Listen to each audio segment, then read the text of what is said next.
अस्सलाम वालेकुम। मेरा पिंड मेरा पंजाब दे नाल मैं तुहाडा वीर मुहम्मद तनवीर। उम्मीद करते दोस्तों तुसीं सारे ठीक ठाक होवोगे। दोस्तों मेरे पिछे एक तुहानूं बड़ा इतिहासक गुरुद्वारा जिहड़ा नज़र आ रहा, इत्थे दो गुरुद्वारे ने। असीं पहुंचे पिंड तंबू 34 2R, जिला तहसील इहनूं लगदी है जी उकाड़ा। दो गुरुद्वारा साहब ने बिल्कुल आमो सामने ने। आओ चलने पूरा जिहड़ा तुहानूं विजिट भी कराने अंदरों गुरुद्वारे साहब विखाण दी कोशिश करने आ ते नाल किसी पिंड दा जिहड़ा जिहड़े इत्थे वसदे पे ने मुसलमान उन्हां नूं थोड़ा जिहा उन्हां कोल पुछांगे गुरुद्वारा साहब के जिन्होंने मालूमात हुई कोई बुजुर्ग मिलता उन्होंने गलबात करने थोड़ा विजिट कराने तो मजीद इवें जी हिस्टोरिकल प्लेस है जी तुहानूं पता है दूर दूर वक्खो वक्ख जिलियां में दूर दूर जाके कवरेज करीदा सिर्फ तुहानूं जिहड़े विखाण वास्ते कि तुहाड़ियां जिहड़े धार्मिक चीज़ां ने गुरुद्वारा मंदिर या घर पुराने 47 तो इसे विखाई दे ने कि तुसीं अपने पुरखियां दे घर अपने जिहड़े मजहबी स्थान है वो वेख सको। तो वीडियो अच्छी लगे करे तो लाइक कमेंट लाजमन कराया करो, तुहाडे वास्ते आईदा। यह दूसरा गुरुद्वारा साहब आ गया, एक है सामने एक है सामने। तो ये दो जिवें असीं मुसलमान होण दे नाते साडी मस्जिदां बिल्कुल नज़दीक नहीं होंदियां, इस वास्ते मेरे देन काम करदा वा अपने देन नाल मैं कह रहा कि हो सकदा एक गुरुद्वारा होए एक समाध होए। ये तुसीं जिहड़े इत्थों गए जे वो दस सकदे हो या आंढ गुआंढ जिहड़े पिंड ने वो दस्सिया जे कि ये समाध सी अगर ते गुरुद्वारा सी या दोवें गुरुद्वारा सी। दोवें गुरुद्वारा सी फिर क्यों दो बने नज़दीक? अगर एक समाध सी, समाध किहदी याद च बनी, गुरुद्वारा साहब दा की नाम सी दस्सिया जी। ते कोशिश करांगे जिहड़ा गुरुद्वारा खड़ाक तुहानूं अंदरों विखाईए। आजो अस्सलाम वालेकुम जी।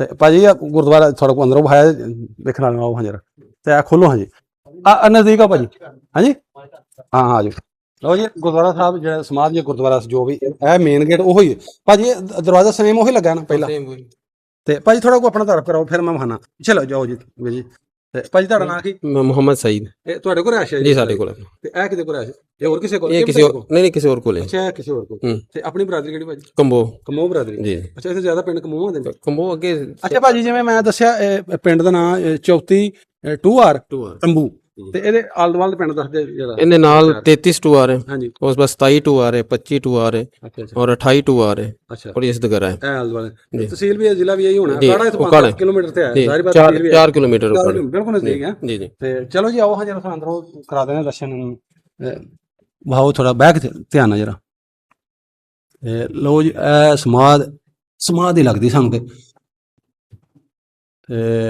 ਆਲੇ ਦੁਆਲੇ ਕੋਈ ਲਿਖਿਆ ਕੋਈ ਨਹੀਂ ਹੈ ਭਾਜੀ ਕਿਤੇ ਨਾ ਕੋਈ ਉਹ ਕੋਈ ਨਹੀਂ ਹੈ। ਮੈਂ ਲੈਟ ਪਾ ਲਵਾਂ ਇੱਕ ਮਿੰਟ ਭਾਜੀ ਨਹੀਂ ਹੈ ਕੁਝ ਇੱਕ ਮਿੰਟ ਭਾਈ ਤੁਹਾਨੂੰ ਜਿਹੜੀ ਲਾਈਟ ਚਲਾ ਕੇ ਅੰਦਰੋਂ ਹਾਂਜੀ ਕੁਛ ਕਰ ਅੱਛਾ ਜੀ ਲਿਖਿਆ ਕੋਈ ਨਹੀਂ ਹੈ ਇੱਕ ਤਾਂ ਨਾ ਚਲੋ ਲਿਖਿਆ ਸੀ ਮਿਟ ਗਿਆ ਲੇਕਿਨ ਲਿਖਿਆ ਕੋਈ ਸ਼ੈ ਨਹੀਂ ਕੋਈ ਨਹੀਂ ਐਸੀ ਚੀਜ਼ ਹੈ ਤੇ ਮੈਨੂੰ 99% ਲੱਗਦੀ ਪਈ ਕਿ ਸਮਾਧ ਹੈ ਕਿਉਂਕਿ ਇਹਦਾ ਉਹ ਜਿਹੜੇ ਦਰਵਾਜ਼ੇ ਜਿਹੜੇ ਹੁੰਦੇ ਗੁਰਦੁਆਰਾ ਸਾਹਿਬ ਦੇ ਉਹ ਨਹੀਂ ਹੈ ਸਮਾਧ ਹੀ ਲੱਗਦੀ ਪਈ ਹੈ ਤੇ ਲਿਖਿਆ ਲੁਖਿਆ ਤੇ ਕੋਈ ਨਹੀਂ ਕੁਝ ਵੀ ਸਿਰਫ ਹੋਈ ਹੈ ਜਿਹੜੀ ਪੇਂਟ ਅੱਜ ਤੁਹਾਨੂੰ ਦੂਸਰੀ ਸਾਈਡ ਤੋਂ ਭਾਈਏ ਭਾਜੀ ਥੋੜੀ ਅੰਦਰੋਂ ਥੋੜੀ ਵਿਖਾ ਦਈਏ। ਅੱਛਾ ਭਾਜੀ ਪਿੰਡ ਦਾ ਤੁਹਾਡਾ ਹੁਣ ਨੰਬਰਦਾਰ ਕਿਹੜਾ ਮੋਹਾ ਜੀ ਕੋਈ? नहीं नहीं मुश्ताक है रही ਰਾਈ ਹੈ जी। ਆਪਣਾ ਬਜ਼ੁਰਗ ਪਿੰਡ 'ਚ ਹੈ ਕਿ 47 ਤੋਂ ਪਹਿਲਾਂ ਵਾਲਾ ਕਿ नहीं नहीं कोई नहीं इत्थे ਸਾਰੇ ਫੋਟੋ जी जी बिल्कुल पहुंच ਅੱਛਾ ਅੱਛਾ ਲਓ ਜੀ ਗੁਰਦੁਆਰਾ ਸਾਹਿਬ ਦੇ ਅਸੀਂ ਸਮਾਧ ਕਹਿ ਸਕਦੇ ਹਾਂ ਚਲੋ ਸਮਾਧ ਜਾਂ ਗੁਰਦੁਆਰਾ ਸਾਹਿਬ ਜੋ ਵੀ ਸੀ ਤੇ ਅਸੀਂ ਅੰਦਰ ਆ ਗਏ ਤੇ ਆਓ ਜੀ ਸਾਡਾ ਕਿਤੇ ਨੂੰ ਵਿਖਾਓ ਤੇ ਦੇਖੋ ਜੀ ਕਿਸੇ ਦੀ ਵੀ ਭਾਵੇਂ ਜੋ ਵੀ ਤੇ ਹਜੇ ਵੇਖੋ ਭਾਰਾਂ ਨੇ ਜਿਹੜੇ ਇਹਦੇ ਜਿਨ੍ਹਾਂ ਕੋਲ ਹੈਗੀ ਏ ਭਾਜੀ ਤੁਹਾਡੇ ਵੱਡੇ ਉਧਰੋਂ ਆਏ ਸੀ ਇੰਡੀਆ 'ਚ ਇੱਧਰ ਦੇ ਤੁਸੀਂ ਵਸਨੀਕ ਸ਼ੁਰੂ ਤੋਂ? ਅੱਛਾ ਅੱਛਾ ਤੇ ਇਹਨਾਂ ਨੇ ਫੁੱਲ ਬੂਟੇ ਦਾ ਘਾਹ ਘੂ ਲਾ ਕੇ ਤੇ ਬਿਹਤਰੀਨ ਜਿਹੜੀ ਉਹ ਇੰਜੀ ਢੱਕੀ ਹੋਈ ਕੋਈ ਗੰਦਮੰਦ ਨਹੀਂ ਆਇਆ ਚਲੋ ਅੰਦਰ ਬਾਲਣ ਰੱਖਿਆ ਉਹ ਜਿਹੜਾ ਇਸਤੇਮਾਲ ਕਰਦੇ ਹੋਣਗੇ ਤੇ ਇਹ ਸਮਾਧ ਉਰਲੀ ਸਾਈਡ ਤੋਂ ਤੁਹਾਨੂੰ ਦੇਖਦੇ ਵੀ ਤੋਂ ਜਿਹੜਾ ਚੂਨਾ ਤੁਹਾਡੇ ਹੱਥਾਂ ਦੇ ਵਿੱਚ ਭਾਜੀ ਤੁਸੀਂ ਕੀਤਾ ਕਿ ਪਹਿਲਾਂ ਤੇ ਚੂਨਾ ਵਗੈਰਾ ਵੀ ਜੋ ਹੈ ਉਹ ਵੀ 47 ਤੋਂ ਪਹਿਲਾਂ ਵਾਲਾ ਹੀ ਹੈ ਜਿਹੜੇ ਤੁਹਾਡੇ ਵੜਕੇ ਜਿਹੜੇ ਇੱਥੇ ਵਸਦੇ ਸਨ ਤੇ ਉਹੀ ਕਰਕੇ ਗਏ ਉਹੀ ਸਾਰਾ ਕੁਝ ਖਲੋਤਾ ਹੋਇਆ ਤੇ ਜਿਹੜੇ ਇੱਥੋਂ ਗਏ ਜੇ ਲਾਜ਼ਮਨ ਸਾਨੂੰ ਦੱਸਿਆ ਕਿ ਸਮਾਧ ਕਿਹਦੇ ਨਾਂ ਤੇ ਸੀ ਔਰ ਭਾਜੀ ਦੱਸਦੇ ਪਏ ਜਿਵੇਂ ਇੱਥੇ ਕਮੋਹ ਜ਼ਿਆਦਾ ਵਸਦੇ ਨੇ ਫਿਰ ਇੱਥੇ ਜਿਹੜੇ ਸਰਦਾਰ ਸਨ ਇੱਥੇ ਵਸਣ ਵਾਲੇ ਜਾਂ ਜਿਹੜੇ ਹਿੰਦੂ ਸਨ ਹੋ ਸਕਦਾ ਉਹ ਵੀ ਕਮੋਜ ਹੋਣ ਇੱਥੋਂ ਦੇ ਵਾਸੀ ਜਿਹੜੇ ਇੱਥੋਂ ਰਹਿਣ ਵਾਲੇ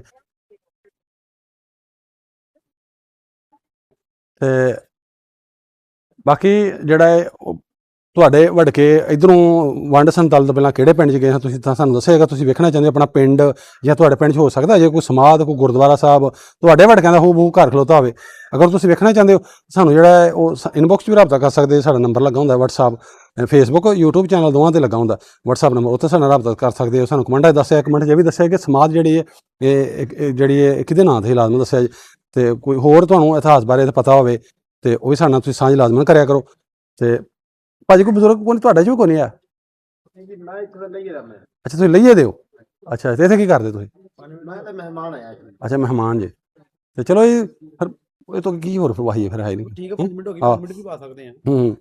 ਚਲੋ ਜੀ ਆ ਸੀ ਅੱਜ ਛੋਟੀ ਜਿਹੀ ਸਾਡੀ ਕੋਸ਼ਿਸ਼ ਜ਼ਿਲ੍ਹਾ ਕੁਆੜਾ ਦੇ ਆ ਪਿੰਡ ਚੌਥੀ ਟੂਆਰ ਦੀ ਤੰਬੂ ਤੇ ਉਮੀਦ ਕਰਦੇ ਹਾਂ ਤੁਹਾਡੀ ਜਿਹੜਾ ਉਪਰਾਲਾ ਜਿਹੜੀ ਥੋੜੀ ਕੋਸ਼ਿਸ਼ ਕੀਤੀ ਤੁਹਾਨੂੰ ਤੁਹਾਡੇ ਧਾਰਮਿਕ ਚੀਜ਼ਾਂ ਵਿਖਾਈਆਂ ਤੁਹਾਨੂੰ ਅੱਛਾ ਲੱਗਾ ਹੋਵੇਗਾ ਸਾਡਾ ਜਿਹੜਾ ਇਹ ਕੋਸ਼ਿਸ਼ ਤੇ ਅਗਰ ਅੱਛੀ ਲੱਗੇ ਤੇ ਲਾਈਕ ਕਮੈਂਟ ਮੈਂ ਤੁਹਾਨੂੰ ਅਕਸਰ ਕਹਿੰਦਾ ਰਹਿਣਾ ਤੁਹਾਨੂੰ ਸਬਸਕ੍ਰਾਈਬ ਵਾਸਤੇ ਅਸੀਂ ਕਦੀ ਨਹੀਂ ਕਿਹਾ ਤੁਹਾਡਾ ਦਿਲ ਕਰਦਾ ਤੁਸੀਂ ਕਰੋ ਜਾਂ ਨਾ ਕਰੋ ਅਗਰ ਤੁਹਾਨੂੰ ਅੱਛੀਆਂ ਲੱਗਦੀਆਂ ਜ਼ਾਹਿਰ ਬਾਤ ਤੁਸੀਂ ਸਬਸਕ੍ਰਾਈਬ ਕਰ ਲੈਣਾ ਕਿ ਹੋਰ ਵੀਡੀਓ ਆਏਗੀ ਮਜ਼ੀਦ ਕਿਉਂਕਿ ਅਸੀਂ ਹਿਸਟੋਰੀਕਲ ਜਿਹੜੀਆਂ ਚੀਜ਼ਾਂ ਉਹ ਕਵਰ ਕਰੀਦੀਆਂ ਬਿਨਾਂ ਤਫਰੀਕ ਭਾਵੇਂ ਕੋਈ ਮੰਦਰ ਗੁਰਦੁਆਰਾ ਕੋਈ ਸ਼ੈ ਵੀ 47 ਤੋਂ ਪਹਿਲਾਂ ਵਾਲੀ ਉਹ ਕਵਰ ਕਰਨ ਦੀ ਕੋਸ਼ਿਸ਼ ਕਰੀਦੀ ਹੈ।